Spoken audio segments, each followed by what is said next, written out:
जादुई जामुन का पेड़। एक जंगल के पास एक गांव बसा हुआ था। गांव के पास खेती की जमीन और फलों के बाग भी थे, जहां बहुत सारे जानवर और पक्षी रहा करते थे। उस गांव में सुषमा नामक औरत अपने 10 साल के बेटे और 9 साल की बेटी के साथ रहा करती थी। उसके पति के अपने फलों के बाग थे और उतनी ही खेती बाड़ी के लिए जमीन भी थी। लेकिन कुछ समय पहले ही उसके पति की एक बीमारी के चलते मृत्यु हो गई थी। अब सुषमा पर दोनों बच्चों की जिम्मेदारी आ गई थी। उसने दिन रात मेहनत करके अपने दोनों बच्चों को पाला और ऐसे ही समय बीतता गया और उसके दोनों बच्चे अब बड़े हो चुके थे।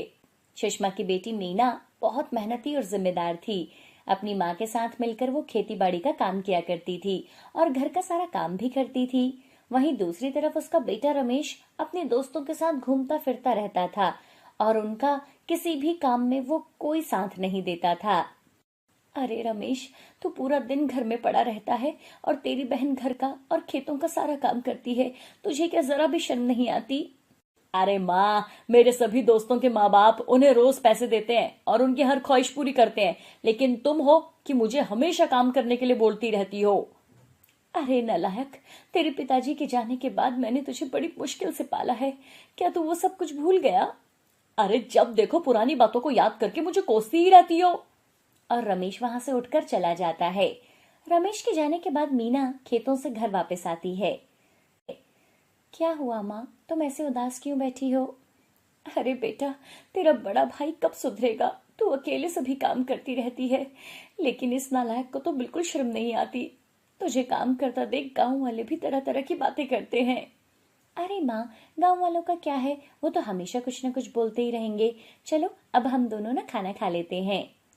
दोनों माँ बेटी खाना खाती हैं और फिर अपने अपने कामों में लग जाती हैं। एक दिन सुषमा की पड़ोसन बबीता उसके पास आती है। सुषमा बहन, मैं तुमसे कुछ बात करना चाहती हूँ। हाँ बोलो बहन बबीता। मेरे पास तुम्हारे बेटे रमेश के लिए एक रिश्ता आया है। लेकिन बबीता बहन, तुझे पता है ना, मेरा बेटा एक नंबर का कामचोर है। काम धंधा तो करता नहीं, अपनी घर गृहस्थी कैसे संभालेगा? अरे तभी तो बोल रही हूँ, इसकी शादी हो जाएगी ना तो ये अपने आप काम करेगा। शादी के बाद तो अच्छे अच्छे सुधर जाते हैं, ये भी सुधर जाएगा। ठीक है बहन, तुम आगे बात बढ़ा दो। और ऐसे ही कुछ समय के बाद रमेश की शादी ललिता नाम की एक औरत से हो जाती है। शादी के कुछ दिन बाद ही ललिता ने रमेश के कान भरने शुरू कर दिए। अरे सुनो जी, मुझसे ना ये सब लोगों के लिए खाना नहीं बनाया जाता। ये दोनों माँ बेटी तो खेत में चली जाती हैं और मुझे घर में अकेले ही सारा काम करना पड़ता है। मैं चाहती हूँ कि घर का बंटवारा कर लो। मीना की शादी के बाद अगर माँ ने जमीन मीना के नाम कर दी तो तुम बस शक्ल देखते ही रह जाओगे। अरे तुम ये कैसी बातें कर रही हो? लड़कियां तो शादी के बाद अपने ससुराल चली जाती हैं और सारी जमीन लड़कों के नाम ही रहती है। अरे तुमने कभी तो खेती बाड़ी की नहीं है। खेतों पर तो काम हमेशा मीना ही करती आई है। वैसे भी वो माँ की लाडली है, इसलिए वो मीना को जायदाद का आधा हिस्सा जरूर दे देंगी। ललिता की बात सुनकर रमेश भी बंटवारा करने के लिए मन बना लेता है। इसलिए अगले दिन वो अपनी माँ के पास जाता है। माँ माँ, मैं चाहता हूँ कि आप घर का बंटवारा कर दो। अरे ये तू कैसी बातें कर रहा है? अभी कुछ ही दिन हुए हैं तेरी शादी को और तूने घर के बंटवारे के बारे में भी सोच लिया। तभी वहां पर मीना आती है। क्या हुआ माँ, आप इतनी परेशान क्यों हो? क्या हुआ भैया? अरे कुछ नहीं, मैं तो माँ को बोल रहा था कि मैं अलग से घर बनाना चाहता हूँ, इसलिए हम दोनों में बंटवारा कर दो। लेकिन भैया, ये सब तो आपका ही है, इसमें बंटवारे की क्या जरूरत? तभी सुषमा बोलती है। नहीं मीना, इससे ज्यादा अधिकार इस घर और जमीन पर तेरा है बेटी। अगर ये बंटवारा करना चाहता है तो मैं इसे इसके हिस्से की जमीन दे दूंगी। अगले दिन रमेश जायदाद के पेपर बनवा कर ले आता है और सुषमा से उस पर दस्तखत करवा लेता है। अब से ये घर और जंगल की जमीन आपकी और खेत मेरे। ये क्या बोल रहे हो तुम? मैं वही बोल रहा हूँ जो उस पर लिखा है। कल को मीना की शादी के बाद खेत कौन संभालेगा, इसलिए खेतों की जिम्मेदारी मैंने खुद पर ले ली है। मीना समझ गई थी कि उसके भाई ने उसके साथ धोखा किया है। ठीक है भैया, आपने ये सब हमारे भले के लिए ही किया होगा। लेकिन सुषमा रमेश की इस हरकत से बहुत दुखी थी। दूसरी तरफ रमेश उस जमीन का कुछ हिस्सा बेचकर अपने लिए अलग से घर बनवा लेता है। देखा जी आपने, अगर मैं घर का बंटवारा नहीं करवाती ना तो पूरी जिंदगी आप उसी घर में रहते। हाँ, और उनकी जली कुटी भी सुनते। हाँ ललिता, अब हमारे पास अपना घर और पैसा जमीन सब है। अब तो राजा रानी की तरह रहेंगे हम दोनों। उधर मीना अपनी जंगल वाली जमीन पर पेड़ों को देखने के लिए जाती है। जंगल के उस हिस्से में मीना के पिता ने जामुन के पेड़ लगाए हुए थे, लेकिन जामुन केवल साल में एक बार ही लगा करते थे और उनसे बहुत कम कमाई हो पाती थी। मुझे सभी पेड़ों की साफ सफाई करनी चाहिए और इनको खाद पानी की भी जरूरत है। मीना उस जंगल की साफ सफाई करती है और सभी पेड़ों में पानी डालती है। आधे दिन में ही उसका सारा काम खत्म हो जाता है। यहाँ का तो सारा काम खत्म हो गया, अब मैं बाकी दिन क्या करूं? अगर भैया हमें थोड़ी सी खेती वाली जमीन दे देते तो मैं भी कुछ खेती कर लेती, लेकिन अब दिन भर मैं क्या करूंगी? मीना दिन भर वहीं बैठी रहती है और शाम होने पर वो अपने घर वापस चली जाती है। क्या हुआ बेटा, तू परेशान क्यों है? माँ, मैं जंगल में साफ सफाई तो कर रही हूँ और पेड़ों को खाद और पानी भी दे दिया, लेकिन मैं कल से क्या करूंगी? अरे बेटी, तू चिंता मत कर, मैंने तेरी शादी के लिए कुछ पैसे जोड़ रखे हैं। अब बस तेरे लिए एक अच्छा सा लड़का देखकर मैं तुझे विदा करना चाहती हूँ। मैं तो जैसे तैसे अपना जीवन काट लूंगी बेटा। नहीं माँ, मैं तुम्हें छोड़कर कहीं नहीं जाऊंगी। और मीना अपनी माँ के गले लग जाती है। अगले दिन जब मीना जंगल में जाती है तो उसे जंगल में एक गाय दिखाई देती है और उसके पैर से खून निकल रहा था। अरे, ये किसकी गाय है? लगता है इसे गांव वालों ने ना यहाँ से मारकर भगाया होगा। मीना अपना पल्लू फाड़ती है और उस गाय के पैर पर बांध देती है और उसे जंगल से हरी हरी घास काट कर डाल देती है। क्यों ना मैं इस गाय को अपने साथ अपने घर ले चलूं? कुछ समय बाद ये शायद दूध देने लगे और इस बहाने मेरा मन भी लगा रहेगा। और मीना उस गाय को अपने साथ अपने घर ले आती है और अपनी माँ को सारी बात बताती है। ये तूने बहुत अच्छा किया बेटा, मेरा भी घर में खाली बैठे बैठे मन नहीं लगता था, अब इसके आने से घर में रौनक सी आ गई है। अगले दिन सुबह मीना गाय का गोबर एक टोकरी में भर लेती है और उसे जंगल में जाकर पेड़ों के पास डाल देती है और जंगल की साफ सफाई में लग जाती है। आते समय वो जंगल से गाय के लिए घास काट लेती है और घर आकर गाय को चारा डालती है। गाय को जहाँ चोट लगी थी वहां वो हल्दी का लेप लगा देती है और इसी तरह उनके दिन बीत रहे थे। दूसरी तरफ रमेश और उसकी पत्नी ललिता खेतों में बिल्कुल काम नहीं करते थे, क्योंकि दोनों पति पत्नी आलसी स्वभाव के थे। रमेश को जब भी पैसों की जरूरत होती तो वो थोड़ी सी जमीन बेचकर पैसों का इंतजाम किया करता था, जिससे उसे किसी काम की कोई जरूरत नहीं पड़ती थी। एक दिन जब मीना गोबर लेकर अपने जंगल में साफ सफाई के लिए गई तो उसने देखा कि सभी पेड़ जामुनों से भरे पड़े थे। सभी जामुन रसीले लग रहे थे। अरे, ये कैसे हो सकता है? कल तक तो यहाँ कोई फल नहीं था, ये अचानक चमत्कार कैसे हो गया? मीना ने गोबर पेड़ों के पास डालकर टोकरी को पानी से धो दिया और पेड़ से जामुन तोड़कर टोकरी में डालने लगी। कुछ ही देर में उसकी टोकरी जामुनों से भर गई। अभी तो सभी पेड़ जामुनों से भरे ही हुए हैं। मैं एक काम करती हूँ, मैं इन्हें बाजार में बेच आती हूँ। मीना बाजार में एक दुकानदार को सभी जामुन बेच आती है और वापस आकर वो जामुन फिर तोड़ती है। उसका पूरा दिन पेड़ों से जामुन तोड़ने और बेचने में ही निकल जाता है। दूसरी तरफ सुषमा घर पर मीना का इंतजार कर रही थी। आज ये मीना कहाँ रह गई? मुझे जंगल जाकर देखना चाहिए। तभी मीना घर वापस आ जाती है और आज मीना बहुत खुश थी। मीना बेटा, आज कहाँ रह गई थी? इतनी देर क्यों लगा दी तूने आने में?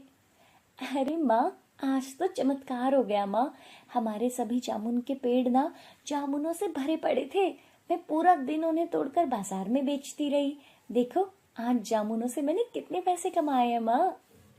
अरे, इतने तो सारे फल बेचकर भी हम नहीं कमा पाते और तूने आज एक ही दिन में इतने पैसे कमा लिए। भगवान का बहुत बहुत धन्यवाद जो उसने हम पर अपनी कृपा दृष्टि बनाई रखी। अगले दिन सुषमा और मीना दोनों जंगल में जाते हैं तो मीना देखती है कि पेड़ फिर से जामुनों से भरा पड़ा था, जैसे कि उसने कभी जामुन तोड़े ही ना हो। अरे, कल तो मैंने बहुत से पेड़ों से लगभग सारे जामुन तोड़ लिए थे, लेकिन इन पर अभी भी इतने जामुन कैसे हैं? बेटा, शायद जल्दबाजी में ना तूने पेड़ों को ध्यान से नहीं देखा होगा। चल अब हम जल्दी से जामुन तोड़ लेते हैं। और दोनों मिलजुल कर पेड़ों से जामुनों को तोड़ने लगते हैं और सभी जामुन बाजार में बेच आते हैं। आज उन्हें कल से भी बहुत अधिक कमाई हुई थी। वो दुकानदार मीना से पूछता है, अरे तुम इतने अच्छे जामुन कहाँ से लाती हो? हमारे अपने जामुन के पेड़ हैं और इस बार ना पेड़ों पर बहुत सारे जामुन आए हैं। देखो, तुम चाहो तो मैं अपने आदमियों को भेजकर जामुन तुड़वा सकता हूँ, जिससे तुम्हारी मेहनत बहुत कम हो जाएगी और एक दिन में ही ज्यादा से ज्यादा जामुन तोड़ लेंगे। उसकी बात सुनकर मीना और सुषमा मान जाते हैं और अपनी हामी भर देते हैं। अगले दिन जब सभी जंगल में पहुंचे तो जंगल फिर से जामुनों से भरा पड़ा था। अरे ये कैसे हो सकता है? कल हमने इन पेड़ों से सभी जामुन तोड़ लिए थे, लेकिन यहाँ तो सभी पेड़ जामुनों से भरे पड़े हैं। देखा माँ, मैंने आपसे कहा था ना कि कुछ तो गड़बड़ है। मुझे तो लगता है माँ, ये सभी ना जादुई जामुन के पेड़ हैं। लेकिन पहले तो ऐसा कभी नहीं हुआ बेटा। दोनों माँ बेटी आपस में बात कर ही रहे थे और सभी मजदूर जामुन तोड़ने लगे और अब दोनों गाय को चारा डालने के लिए घर वापस आ गए थे। मीना गाय के पास बैठकर बातें कर रही थी। गोरी, तू हमारे लिए ना घर की लक्ष्मी है। जब से तू आई है ना, तब से हमारे घर में खुशियां वापस आ गई हैं। मीना, मैं एक जादुई गाय हूँ। क्या तुम बोल सकती हो? हाँ मीना, मैं परीलोक से आई हूँ। तुमने निस्वार्थ मेरी मदद की और ये उसी का फल है। जो गोबर तुमने अपने पेड़ों में डाला है, उसके कारण अब वो सभी पेड़ जादुई बन गए हैं। अब उन पर जामुन कभी खत्म नहीं होंगे। वहां खड़ी सुषमा भी सारी बात सुन रही थी। तुम्हारा बहुत बहुत धन्यवाद जादुई गाय। आज तुम्हारे कारण हमें जीवन में पहली बार सुख नसीब हो पाया है। अब उन जामुन के पेड़ों के कारण वो बहुत अमीर हो जाते हैं और अपना बड़ा सा घर भी बनाते हैं। दूसरी तरफ रमेश बर्बाद हो जाता है। उसने धीरे धीरे अपनी सारी जमीन बेच दी और उसकी पत्नी ललिता सभी पैसे लेकर भाग गई थी।